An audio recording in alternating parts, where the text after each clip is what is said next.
내가 아무것도 스스로 할 수 없노라. 듣는 대로 심판하노니 나는 나의 뜻대로 하려 하지 않고 나를 보내신 이의 뜻대로 하려 함으로 내 심판은 의로우니라. 보세요. 예수님이 심판주로 여길 때에, 심판주가 됐을 때에 자기 마음대로 이렇게 심판하지 않아요. 하나님 아버지의 뜻대로, 하나님께서 나를 보내신 뜻대로 그 의롭고 정의롭게 심판한다는 거예요. 그러니까 예수님께서 이 땅 가운데 행하는 모든 것들은 하나님의 뜻을 이루어간다는 거예요. 근데 지금 종교 지도자들 볼 때는 아니 예수가 안식일을 어겼다고, 이건 하나님과 정면으로 대적하는 거라 얘기하지만 예수님은 나의 모든 것은 하나님으로 왔다는 거예요. 나의 모든 것은 내 마음대로 하는 것이 아니라 하나님의 뜻대로 하기 때문에 나의 모든 것은 의롭다라고 말씀하고 있습니다. 그러면서 주님께서 뭐라 얘기하시냐면 내가 하나님으로부터 보내심을 받은 자라는 증거에 대해서 얘기해요. 증거가 세 가지를 얘기해요. 세 가지. 31절 보니까 내가 만일 나를 위하여 증언하면 내 증언은 참되지 아니하다. 첫 번째로는 예수님은 내가 나를 증언하지 않는다. 여러분 그 당시에도요, 어떤 사람의 말을 진짜라고 하면은 그 사람의 말로는 안 돼요. 증인이 두세 사람, 적어도 두세 사람은 있어야 돼요. 그래야지 그 증인 때문에 이 사람이 어떤 사람인지 정확히 알거든요. 그러니까 예수님이 그 당시에 사람의 그 법대로 내가 나를 의롭다고 얘기해봤자 무슨 의미가 있냐. 그러니까 내가 하나님으로부터 보냄받은 자라는 것을 이제부터 내가 증명하겠다. 그래서 첫 번째로 32절 보니까 첫 번째는 하나님께서 직접 증언하시는 거예요. 32절 읽어보겠습니다. 시작. 나를 위하여 증언하신 이가 따로 있으니 나를 위하여 증언하시는 그 증언이 참인 줄 아노라. 그죠? 예수님을 위해서 증언하시는 분이 있는데 그게 하나님이라는 거예요. 여러분 이 부분이 중요합니다. 하나님께서 성경을 통해서 말씀하신다는 거예요. 생각해 보세요. 나는 하나님의 아들이야. 아무리 얘기해봤자 소용이 없어요. 구약에서 말씀하시고 예언하고 있는 하나님의 말씀대로 예수가 그런 삶을 살아가고 있는가를 봐야 돼요. 그래서 이 복음서의 저자들을 보면은 예수님의 사건들마다 구약의 말씀을 인용해요. 무엇을 응하게 하기 위함이다 이렇게 얘기하잖아요. 그죠? 그러니까 예수님의 행하시는 모든 것들이 구약에 이미 말씀하시고 예언하는 것들을 응답하기 위해서 역사했다고 얘기하고 있어요. 그래서 제가 중요한 것을 하나 깨닫는데요. 저와 여러분들이 다 예수 믿는 신앙인이잖아요. 그럼 정말 우리가 하나님의 사람이라는 것을 어떻게 증명할까요? 어떻게 증명할까요? 저처럼 목사라는 것을 증명하기 위해서 늘 목사 안수 증을 이렇게 막 갖고 다닐까요? 나는 언제 어디서 목회 안수를 받았기 때문에 봐라 내가 목사이지 않냐? 꼭 그래야 될까요? 아니에요. 여러분은 몇 날 몇 시에 어디에서 교회에 등록했으니까 우리 큰 사랑교회 교인이다. 그렇게 해야지 여러분이 교인이라는 거 인정될까요? 아니에요. 정말 중요한 것은요, 여러분이 하나님의 말씀대로 순종하느냐에 따라서 여러분이 하나님께서 함께 하신다는 것을 보여줘야 돼요. 이 부분이 중요합니다. 예수님이 자기가 하나님으로부터 나왔다고 하는 첫 번째가 나는 하나님께서 나를 증명하고 있다는 거예요. 내가 하나님의 말씀 앞에 순종하며 살아간다는 거예요. 그러니까 여러분 하나님 말씀 앞에 순종하며 살아감으로 여러분이 하나님의 사랑이라는 것을 증명하시기 바랍니다. 여러분의 말과 행동 가운데 하나님의 말씀이 묻어놔야 돼요. 묻어놔야 돼요.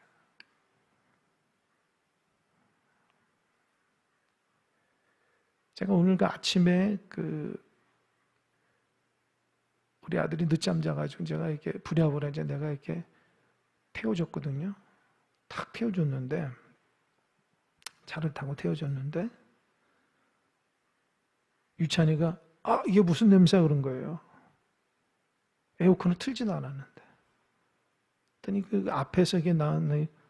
저한테 아빠 이게 무슨 식초 냄새예요 그런 거예요.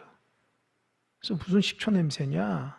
딱 보니까 난 안 나는데 딱 보니까 운전하다 보니까 생각이 난 거예요. 식초 냄새 맞아요. 왜냐면 참 재밌는 건데 내가 우리 사택에 있는 고양이들 있잖아요. 애들이 이제 사택에서 막 이제 지내요. 이렇게 우리하고 상관없이 지내요. 애들이 아주 잘 논다고. 근데 애들이 그 새끼였다가 이제 크니까 어미가 이제 떠났어요. 두 마리만 나왔는데 얘네들이 도대체 어디 사나? 보니까 차 안에 들어가 있는 거예요. 밑에 차 이렇게 밑에 이렇게 탁 들어가가지고 앞에 본네트 있죠? 거기 안에 들어가 있는 거예요. 어느 날 내가 깜짝 놀랐어요. 차 이렇게 닦고 있는데 꼬랑지 이렇게 나와 있더라고요. 이게 뭔가 보니까 고양이들이 거기에서 집을 짓고 있는 거예요. 그래서 내가 놀래가지고 이걸 어떻게 해야 되냐. 매번 이렇게 퉁퉁퉁퉁 칠 수도 없고. 근데 요즘 애들이 크니까 이제 내 차 위에서 그냥 자요. 이것들 어떻게 해야 되냐. 쫓을 수도 없고. 이제 이광자 권사님 없죠. 이광자 권사님은 날마다 밥을 주니까 이광자 권사님 때문이라도 얘네를 쫓아낼 수가 없어. 그래서 항상 이게 차에 들어가요. 내 차에도 들어갔다가 우리 아내 차에 들어갔다가 그 스타렉스에 들어갔다가 이것들이 집이 새 집이에요. 새 집. 그래서 내가 고민하다 어떻게 할까 쫓아낼까 하다가 인터넷을 보니까 얘네들이 싫어하는 냄새가 있대요. 그게 식초예요. 식초. 그래서 제가 사가지고 이 겁이 나면서 그런지 식초를 반 통을 다 부은 거예요. 뿌린 거예요. 그랬더니 아직까지 냄새가 나는 거예요. 한 몇 달 됐는데도. 근데 나는 까맣게 잊어버렸는데 처음 내 아들이 탁 타니까 그 냄새를 느낀 거예요. 기가 막히죠. 나는 몰랐는데. 여러분 제가 말씀드리고 싶은 것은 나도 모르는 사이에 나의 흔적이 묻어진다는 거예요. 우리가 예수 믿으면 나는 모르는 사이에 상대방에게 내가 예수의 거룩함과 예수의 흔적이 막 묻어나게 돼 있어요. 그러니까 여러분들 신앙생활하면서 하나님의 말씀 앞에 잘 순종하시기 바랍니다. 그러면 믿지 않는 사람들이 당신을 보면서 여러분들 보면서 하나님의 말씀대로 살아가네? 그의 말에 거룩함이 있고요. 그의 말에 예수님을 앞장세우고요. 그거 딱 보니까 기도의 사람이고 딱 보니까 그 마음이 흔들리지 않고 그걸 보면서 우리를 하나님의 사람으로 인정하는 거예요. 그게 하나님께서 나와 함께하는 증거예요. 예수님이 첫 번째 그렇게 얘기를 하는 거예요.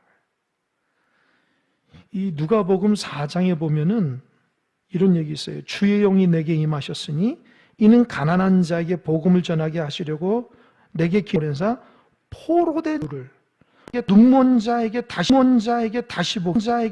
보게 함을 전파하며 눌린 자를 자유케 한다. 이분께서 이에서 역사하는 거예요. 그러니까 38년 된 병자를 자유케 하는 거예요. 눌린 자를 자유케 하시는 하나님의 역사가 그대로 증명되는 거예요.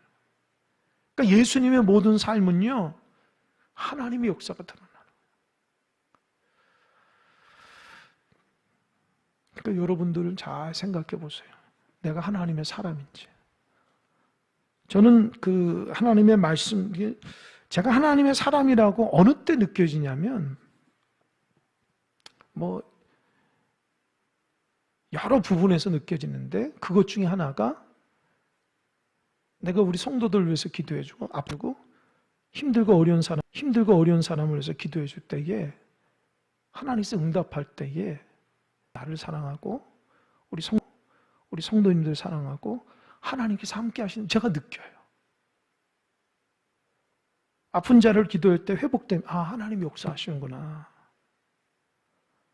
인생에 문제가 있고 힘들고 어려운 사람을 위해서 기도해주면 하나님 그 문제를 해결해주면 하나님께서 함께 하시는구나. 그걸 느끼는 거예요.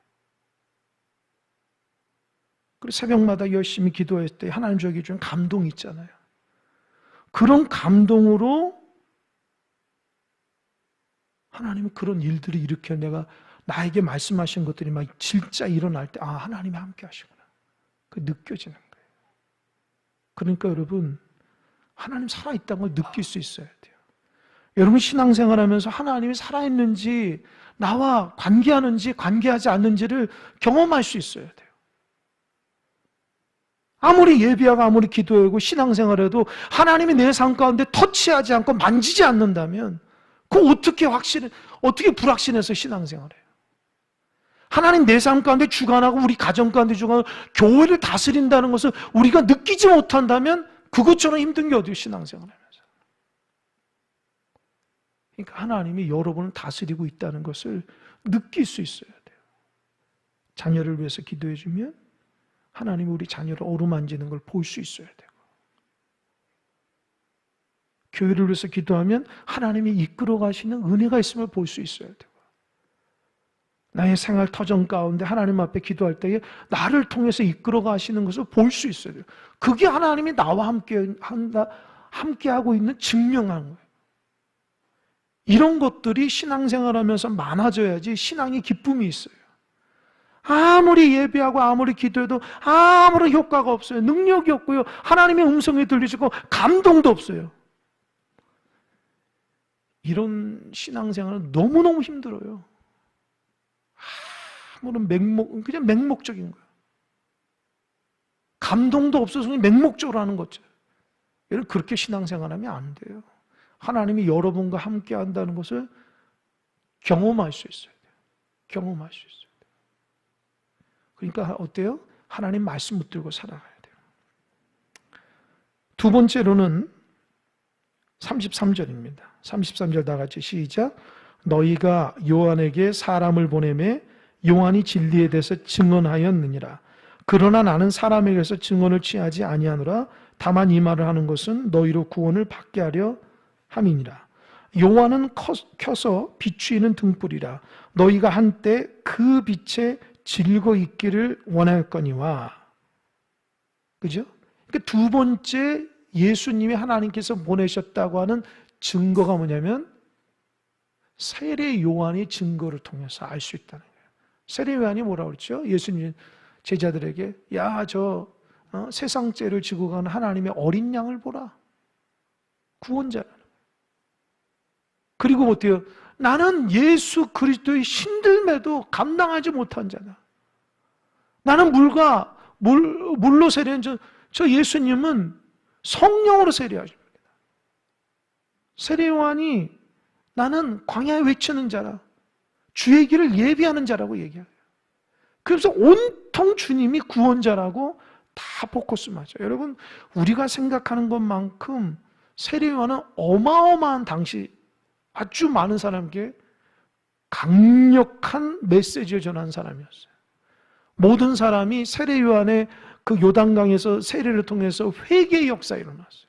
수많은 사람들이 세례를 통해서 변화되고 거듭나고 회개를 통해서 많은 사람들이 심지어는 세례 요한이 이 구약에 하던 위대한 선지자가 다시 태어난 것 같이 그렇게 여길 정도로 위대한 사람인데 그 위대한 세례 요한이 예수님 앞에 무릎 꿇었다는 거 아닙니까?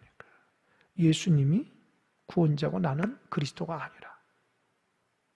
근데 예수님이 그 세례 요한을 얘기하면서 사실은 사람 때문에 내가 증명되는 것은 좀 그렇지만 너희들을 위해서 그런 얘기를 한다는 거야. 이 표현이. 그러니까 그 당시 세례 요한이 모든 포커스가 자기 자신을 위한 것이 아니라 예수님이 구원자라고 자꾸 알렸어요. 그래서 예수님의 제자 중에는 세례 요한의 제자가 많아요. 세례 요한의 제자들이 다 예수님의 제자가 많이 됐어요. 세례 요한이 자꾸 보낸 거예요. 그래서 예수님이 구원자라고 증명해요. 이 두 번째. 여러분 여기서도 교훈을 삼는 것은 뭐냐면 사람들이 여러분을 하나님의 사람으로 인정할 수 있어요.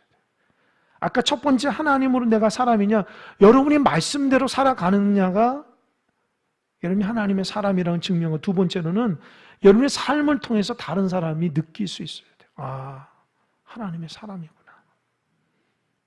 여러분, 이게 영향력이에요. 이게 영향. 여기에는 굉장히 중요한 그 핵심 포인트가 있는데 그게 뭐냐면 그게 외식이 안 된다는 거예요. 그러니까 사람에게 보이기 위한 것이 아니라 진짜 속과 겉이 똑같다는 하나님 사람으로. 사람들이 느껴지는 거예요. 아, 저분 하나님의 사람이야. 하나님의 은혜로 살고 내가 증명해. 저분은 기도의 사람이고 은혜의 사람이고 하나님의 사람이야. 정말 귀한 분이야. 여러분 평생 살아가면서 주변 사람에게 그런 칭찬받고 인정받는 하나님의 사람이 되시길 바랍니다. 이게 정말 중요해요. 여러분 세상에서도 존경받는 사람이 얼마나 귀한 거예요. 존경받으려면요 늘 어때요? 남보다 앞서야 돼요. 이 마음의 그릇도 넓고 다른 사람도 더 부지런하고 생각도 넓고 그죠? 그게 얼마나 존경스러운 분이잖아요. 그죠? 근데 신앙의 존경은 어디에서 오냐? 내가 그 말씀대로 살아감으로 인해서 옆 사람이 느끼는 거예요. 옆 사람이 느끼는 거예요.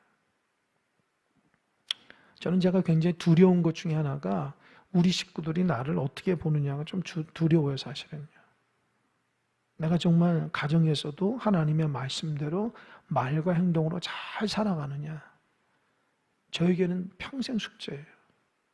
내가 여러분들한테는 목회자로서의 도리를 딱 지키고 늘 이렇게 거룩한 모습으로 흔들리지 않는 모습으로 다 보일 수 있어요. 그러나 집에서는 그게 아니잖아요. 그죠? 그 집에서도 내가 하나님의 말씀과 기도 가운데 말과 행동을 통해서 아내나 자녀나 사람들에게 정말 하나님의 사람의 모습을 보일 수 있으려면 내가 진짜 하나님의 사람이 돼야 돼요. 그래서 주변 사람이 느낄 수 있어야 돼요. 그래서 평생 제 숙제는 하나님, 제가 하나님 사람 되길 원합니다. 기도의 사람 되길 원합니다. 말씀대로 살아가는 사람 되길 원합니다. 그냥 사람에게 보이기 위한 종이 아니라 내 진짜 하나님 앞에 이 내 자체가 하나님의 사람이 되기를 굉장히 소망해요. 그래서 제가 늘 여러분 제가 말에 잘 들어보면은 제가 좋아하는 게 있잖아요. 제가 좋아하는 단어가 있어요. 저는 성실한 걸 좋아하고요. 정직한 걸 좋아해요. 그리고 변함없는 걸 좋아해요. 하나님의 말씀을 계속 보는데 이게 자꾸 내 안에 그런 부담감이 있어요. 하나님의 말씀을 자꾸 보고 하나님 앞에 기도하면요. 그렇게 될 수밖에 없어요. 하나님이 정직한 거 참 좋아요. 거짓된 거 싫어하거든요. 그러니까 나는 정직. 두 번째는 내가 성실해야 돼. 하나님 그걸 원하세요. 게으르고 나태한 거 싫어요. 하나님이. 세 번째는 변함이 없어야 돼요. 이 롤러코스터처럼 신앙생활하면 안 돼요. 늘 한결같이 하나님 앞에 정결함을 유지할 수 있어야 돼요. 제 인생의 모토가 그거예요. 그래서 그게 이제 아마 이 설교할 때나 이제 사람들한테 얘기할 때 그게 많이 이제 언급이 될 겁니다. 그래서 그걸 통해서 여러분들도 저를 통해서 하나님 세우신 종을 통해서 알게 모르게 느껴지는 거예요, 여러분도. 아, 우리도 그렇게 성실하게 살고 정직하게 살고 변함없어야 되고 하나님 앞에 진실해야 돼. 그게 느껴지는 거예요. 그게 교회 공동체의 모습이에요. 하나님 저에게 주신 은혜이기 때문에. 그래서 이 정직하지 못한 사람은 신앙생활 힘들죠. 늘 괴로운 거예요. 왜요? 정직하지 않은데 나는 정직하지 않으면 굉장히 힘든 거라고요. 게으르고 나태한 사람은 성실하자고 하는 사람은 굉장히 힘든 거예요. 겉과 속이 다른 사람은 진실하자고 하는 말이 굉장히 힘든 거예요. 근데 여러분, 하나님 앞에 그렇게 살아가야 돼요. 그렇게 살아가야지 내가 그렇게 만들어지는 거예요. 그래서 여러분, 하나님 보시기에 합당한 믿음의 사람이 되고 다른 사람 보기에도 하나님의 사람으로 인정받는 여러분 되시길 바랍니다. 그래서 여러분이 이렇게 지나가면은 그리스도 향기가 막 드러나야 돼요. 아, 존경이 묻어나야 돼요. 한번 그거 해보세요. 한번 노력해보세요. 내가 하나님 앞에. 세 번째로는 36절입니다. 내게는 요한의 증거보다 더 큰 증거가 있으니 아버지께서 내게 주사 이루게 하시는 역사고 내가 하는 그 역사가 아버지께서 나를 보내신 것을 나를 위해서 증언하는 것이요. 그게 뭐죠? 예수님의 기적과 이적, 성령의 능력이에요.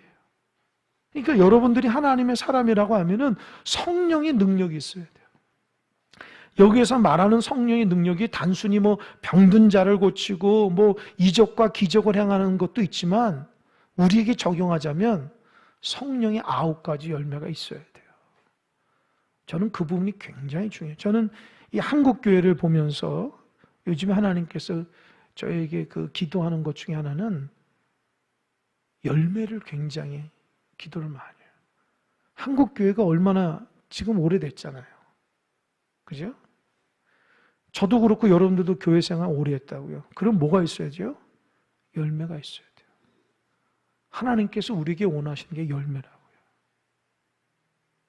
근데 열매가 없으면 나는 좋은 나무가 안 된 거예요. 안타깝게도 좋은 나무가 안 된 거예요. 못된 나무가 돼버린 거예요. 좋은 나무가 좋은 열매를 맺어야 되거든요. 그러니까 내 본바탕이 하나님의 말씀과 은혜가 좋은 나무가 될 수 있도록 해야 돼요. 그래야지 좋은 열매가 맺어서 하나님이 쓰실 만한 사람이 돼야 돼요. 아니 열매가 하나도 없어. 주인 대신 하나님께서 어디다 쓸까요? 나를. 쓸모가 없는 거예요.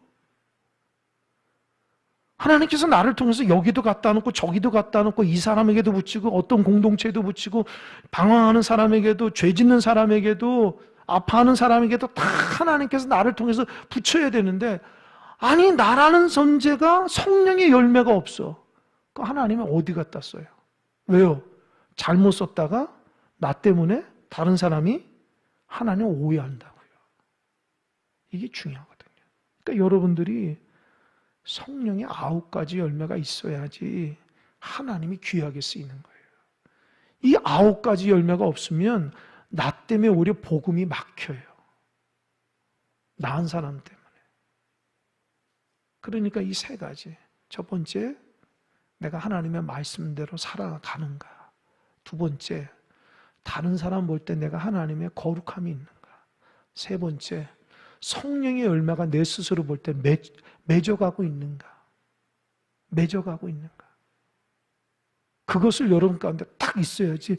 그게 신앙의 삶이에요. 그래서 신앙은 세월의 흐름 따라서 열매가 맺어야 돼. 열매가 맺어야 돼. 열매가. 그래서 점점더하게 탐스러운 열매가 그리스도의 열매가 맺어서 하나님 볼 때에도 사람 볼 때 야 귀한 그릇이다. 하나님 사람 이게 막 느낄 수 있어야 돼요. 주님께서 이 강팍한 종교 지도자에게 내가 이 38년 된 병자를 이렇게 세운 것은 내 스스로 한 것이 아니라 하나님께서 나에게 주신 능력과 하나님 나를 인정하는 것과 세례 요한이 나를 인정하는 것과 내 안에서 성령의 역사로 이루는 기적은 하나님이 나에게 주시는 하나님 나를 이 땅 가운데 보냈다는 증거하는 거다. 그렇게 얘기해요. 그럼 37절 또한 나를 보내신 아버지께서 친히 나를 위하여 증언하셨느니라. 너희는 아무 때에도 그 음성을 듣지 못하여 그 형상을 보지 못하였으며 언제 그랬죠? 예수님이 요단강에서 세례요한을 딱 세례할 때에 성령이 모처럼 내렸다고 했어요? 비둘기같이 쫙 내리고 이는 내 사랑을 내 기뻐하는 자. 사람들 들었다는 거 아닙니까? 하나님 직접 말씀하시는 거예요. 근데 너는 못 들었다. 너희들은 못 들었다는 거예요. 하나님께서 직접 나에 대해서 말을 했는데 너는 못 들었다는 거예요. 이유가 뭘까? 못 들은 게 아니고 안 들은 거예요. 38절 그 말씀이 너희 속에 거하지 아니하니 이는 그가 보내신 이를 믿지 아니한다. 그러니까 이 종교 지도자들은 예수를 믿지 않기 때문에 그렇게 강팍한 행동을 하는 거예요.